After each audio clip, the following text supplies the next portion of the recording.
You're not lazy. You're just doing it wrong. It's not about willpower. It's not about motivation. It's about how you're doing things. Let me explain.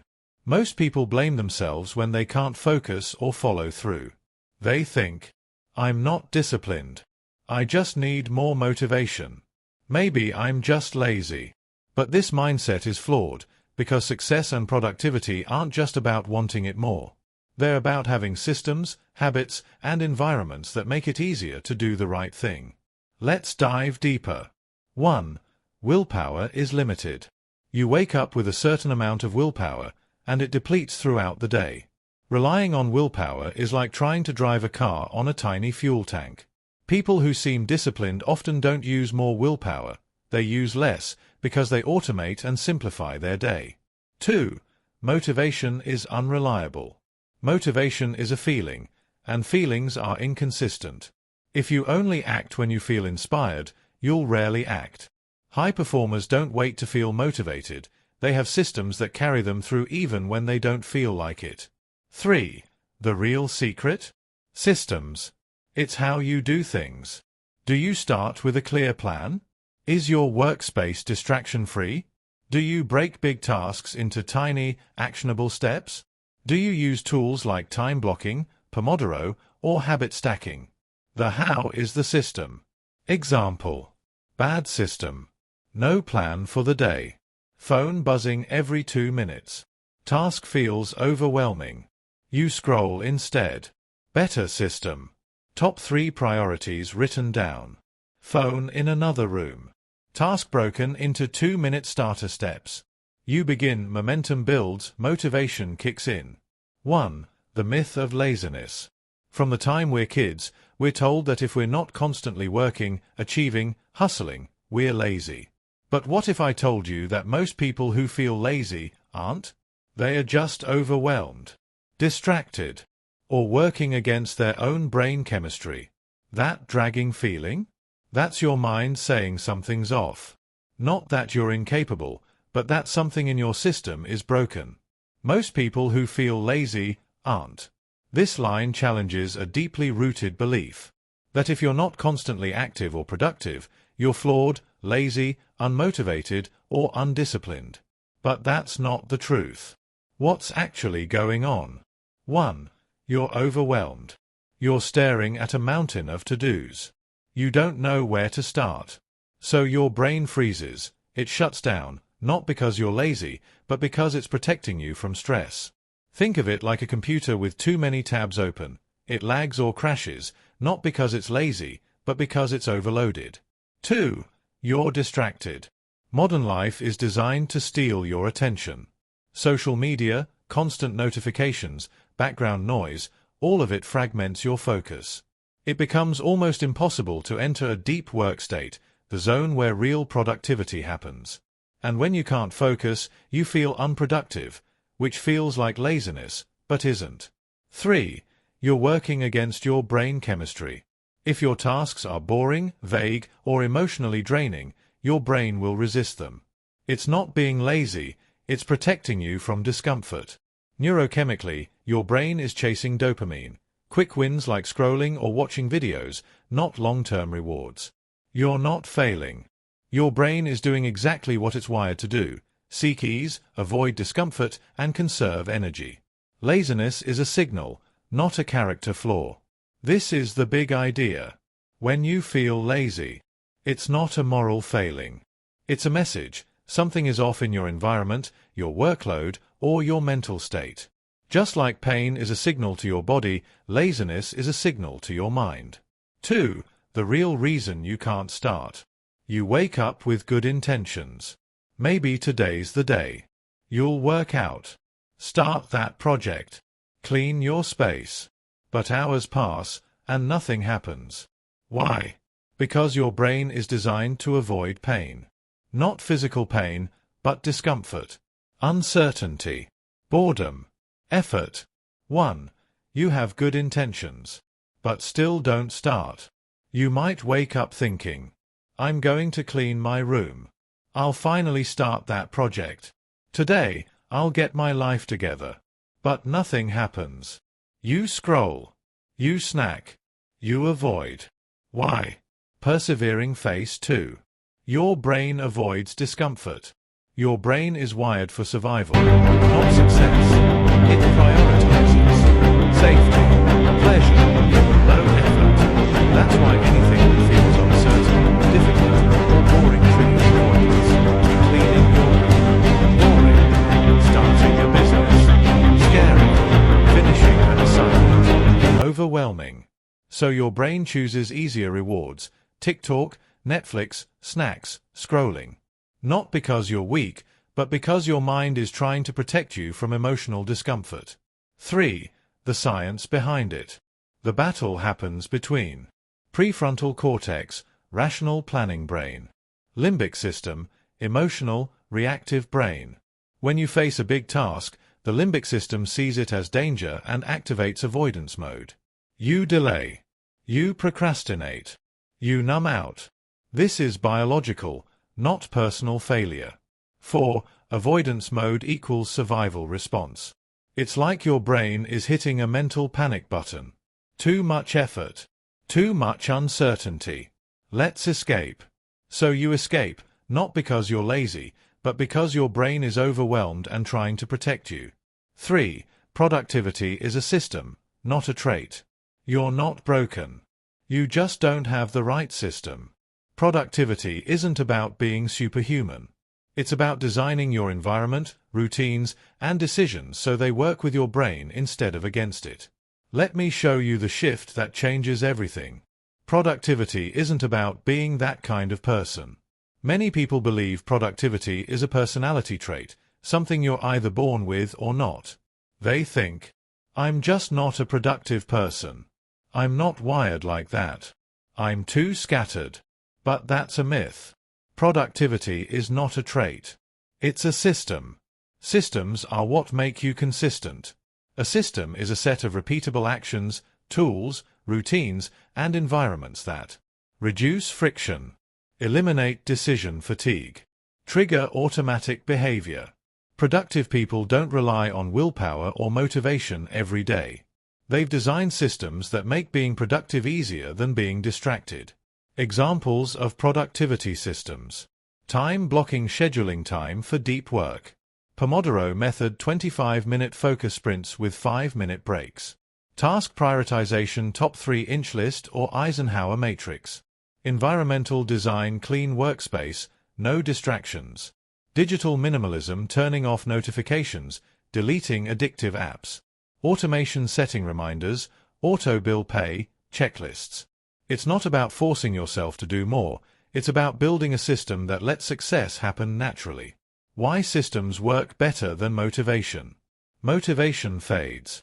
Systems don't. Discipline is hard. Systems create structure. Emotions change. Systems stay consistent. That's why two people can have the same goals, but only one succeeds. Not because they wanted it more, but because they had a system that supported success. How systems work with your brain. They reduce decision-making stress. They create habits through repetition. They give your brain clear signals, now it's time to work. This removes the guesswork and the emotional weight from starting. 4. The keystone habit. There's one habit that predicts long-term productivity better than any other. It's not waking up early. Not drinking green smoothies. It's starting small. Atomic habits. 2-minute rules. Mini tasks. Whatever you call it, starting small breaks the brain's resistance. Small wins build momentum. And momentum kills procrastination. What is a keystone habit? A keystone habit is a small behavior that creates a ripple effect, triggering other positive changes in your life. It's not necessarily the biggest or hardest habit, it's the one that unlocks momentum. Think of it like the first domino. Once it falls, everything else follows. Why is this important? When you struggle with laziness or procrastination, it's often because the starting line feels too far away. The brain resists big, intimidating tasks. But if you start with something tiny, two important things happen.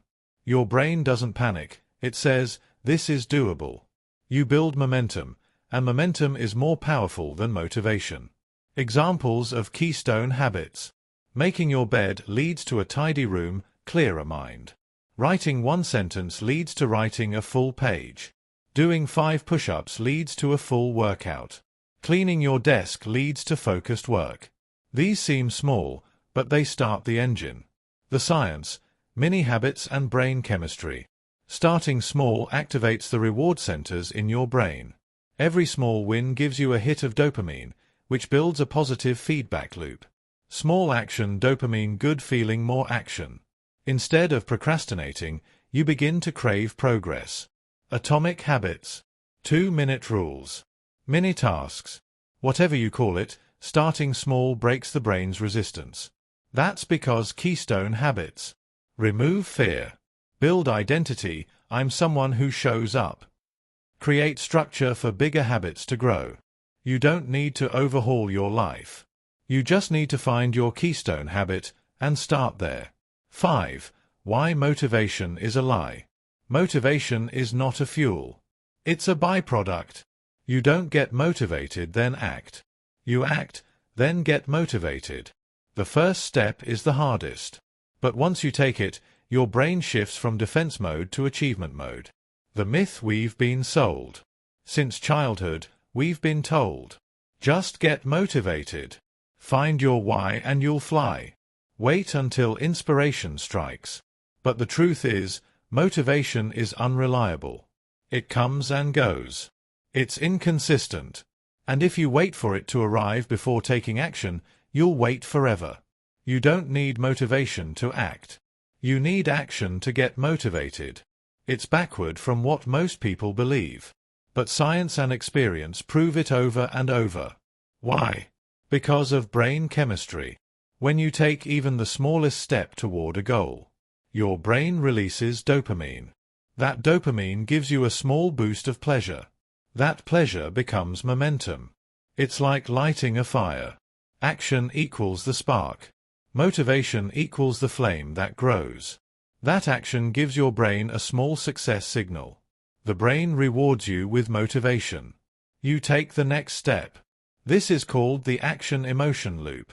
Don't wait to feel ready. Act first, and the feeling will follow. If you stop waiting for motivation, you unlock consistency, because you act regardless of emotion. Momentum, because one step leads to the next. Confidence, because you see yourself taking control. That's why the script says, motivation is not a fuel. It's a byproduct. It's not what you need to start. It's what you earn after you start.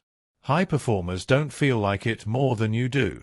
They've just learned, motion creates motivation, not the other way around. We live in a world built to break your focus. Notifications, ads, noise. Distraction is profitable. To win today, you need boundaries. Rituals. Control over your attention.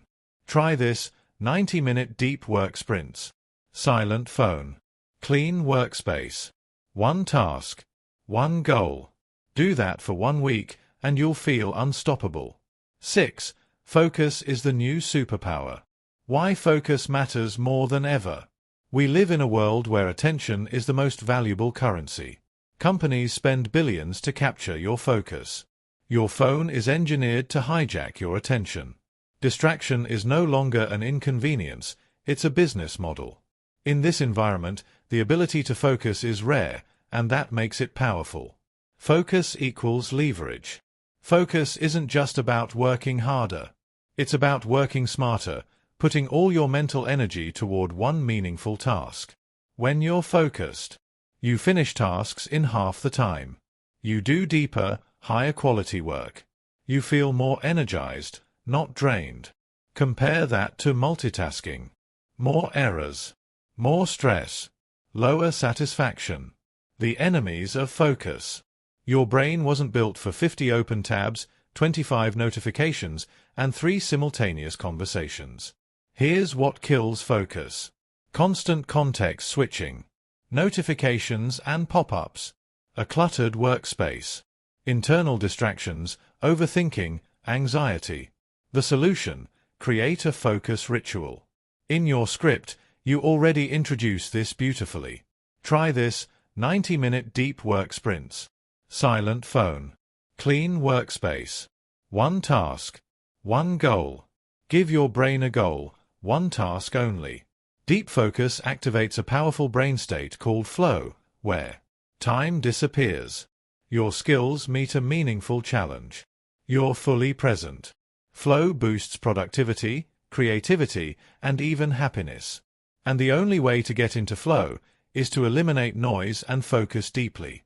In the age of distraction, focus is your superpower. Master it, and you'll do what most people never can: finish things that matter. 7. You're not lazy, you're misaligned. Most people who feel lazy aren't lacking discipline, they're lacking direction. When you feel disconnected from what you're doing, whether it's your job, studies, or daily routine, your brain sees the task as meaningless. And when something feels meaningless, your brain resists it. Why misalignment feels like laziness. Imagine trying to run a race where you don't know where the finish line is. You're wearing the wrong shoes. You don't care about the prize. Would you feel excited to start?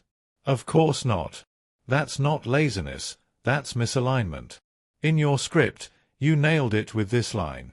Working on something you don't care about? Of course you'll avoid it. Because the brain craves purpose. Without it, even simple tasks feel heavy. The power of alignment. Alignment means you're working toward something that matters to you. Your actions are connected to your values and goals. Your why is stronger than your excuses. When you're aligned, you don't need external pressure, you pull yourself forward. Energy comes back. Clarity returns. Resistance fades. The real cure for procrastination isn't effort, it's alignment. With your values, your goals, your why. This is what separates high performers from burnt-out grinders. They are not just working hard. They're working on what they believe in. How to realign yourself. Here's how you start getting back into alignment. Ask why. Why am I doing this task? What's the bigger goal? Audit your calendar. Does how you spend your time reflect what you value? Make micro-adjustments. Even if you can't change everything, can you shift the way you do it? Reconnect with meaning. Tie tasks to a personal mission, e.g., I'm doing this to become financially free. 8. The daily reset ritual. Want to reclaim your productivity? Build a ritual that resets you every single day. Here's a simple one. Write down your top 3 tasks. Clean your workspace. Put your phone in another room. Set a 25-minute timer. Start with the easiest task. Do that every morning. Rain or shine, tired or not, you'll rewire your mind. Most people live reactively. They wake up late. They check their phone first. Their day spirals before it even starts. This creates mental clutter, stress, and scattered attention. A daily reset ritual clears the noise. It puts you back in the driver's seat, on purpose, with purpose. What the ritual looks like. Want to reclaim your productivity? Build a ritual that resets you every single day. Here's a simple one. 1. Write down your top 3 tasks. 2. Clean your workspace. 3. Put your phone in another room. 4. Set a 25-minute timer. 5. Start with the easiest task. Do that every morning. Rain or shine, tired or not, you'll rewire your mind. Step 1. Write down your top 3 tasks. This creates clarity and direction. When your brain knows exactly what to focus on, it stops spinning its wheels. Why it works: decision fatigue is eliminated. You've already chosen what matters. Step 2. Clean your workspace. Clutter in your environment equals clutter in your mind. A tidy space signals to your brain, it's time to get serious. Why it works: your brain is hypersensitive to visual distractions.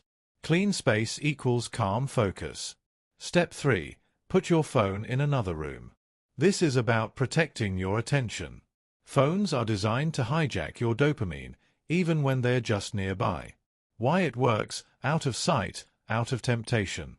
You regain control over your focus. Step 4. Set a 25-minute timer. Known as the Pomodoro technique, it taps into the power of focus sprints. Why it works? The brain works best in short, intense bursts, not long, dragging sessions. Step 5. Start with the easiest task. This builds early momentum. It wins, no matter how small, full confidence and flow. Why it works? It reduces friction and gets you out of motion. What this ritual does to your brain.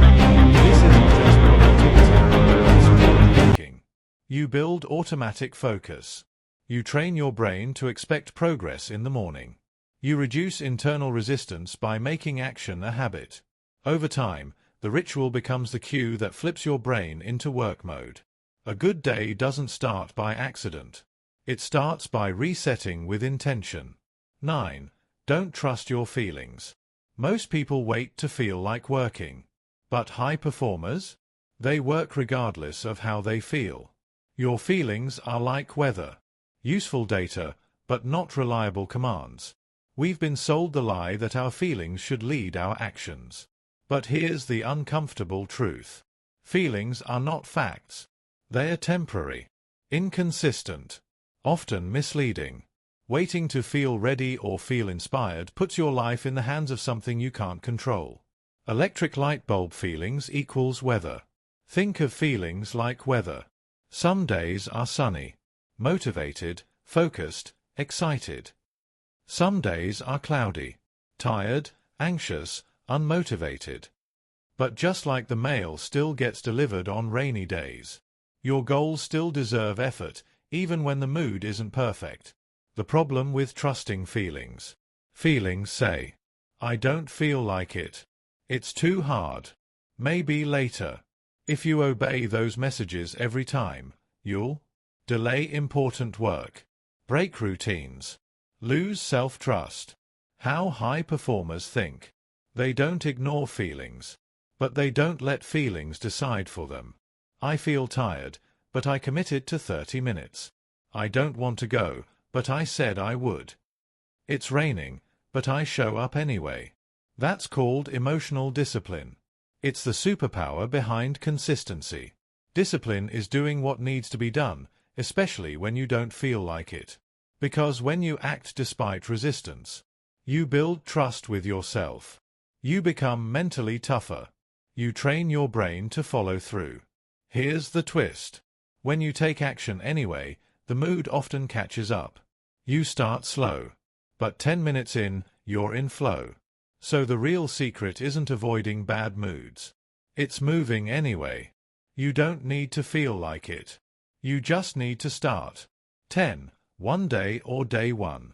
Stop waiting for perfect timing. That magical day when everything aligns. It never comes. Every productive person you admire, they started before they felt ready. Start today. Tiny steps. Ugly first drafts. Imperfect progress. That's the secret. This chapter is about decisiveness. Most people say, one day I'll write that book. One day I'll get in shape. One day I'll start that business. But one day becomes weeks, then months, then years, until it dies in silence. The truth. One day is a lie we tell ourselves to avoid the discomfort of starting. The only real choice is this. Will today be one day? Or will it be day one? Waiting to feel confident. Waiting for motivation. Waiting for the right time. Waiting to be ready. But here's the reality. You get ready by starting. Not the other way around. No one begins confident. No one launches with perfection. They start ugly. They start scared. But they start. The power of day one. Day 1 inch isn't about doing everything. It's about one small shift. Writing the first sentence. Doing the first push-up. Turning off your phone and setting a timer. That moment, however small, is the moment your life begins to change. You're not lazy. You were just doing it wrong. But now, you know better. Start small. Focus deep. Align with your why. The future belongs to those who start. It's not too late. It's never too late. Day 1 begins right now. It's not just a summary. It's a call to identity, from I'm lazy to I was doing it wrong, and now I know better. This reframe is the key transformation the entire video builds toward. You're not lazy. You were just doing it wrong. This loops perfectly back to the opening line. It reframes the viewer's guilt and shame into understanding and hope. It offers relief, but also responsibility. Now that they know the truth, it's on them to act. But now, you know better. Short, powerful pause. A mental click moment. It subtly challenges the viewer. You can't unlearn this. Start small. Focus deep. Align with your why. This line condenses the entire video into 3 actionable principles. Start small equals break resistance. Focus deep equals avoid distraction. Align with your why fuel passion and purpose. The future belongs to those who start. This is a MIC drop line. Simple. Direct. Timeless. It elevates the act of starting into a personal mission. It's not too late. It's never too late. Day 1 begins right now. This line kills excuses. It breaks time-based self-sabotage like, I'm too old. I failed too many times. Maybe next year. Instead, it declares, you have the power right now. Subscribe for more mindset shifts. It's time to take back control.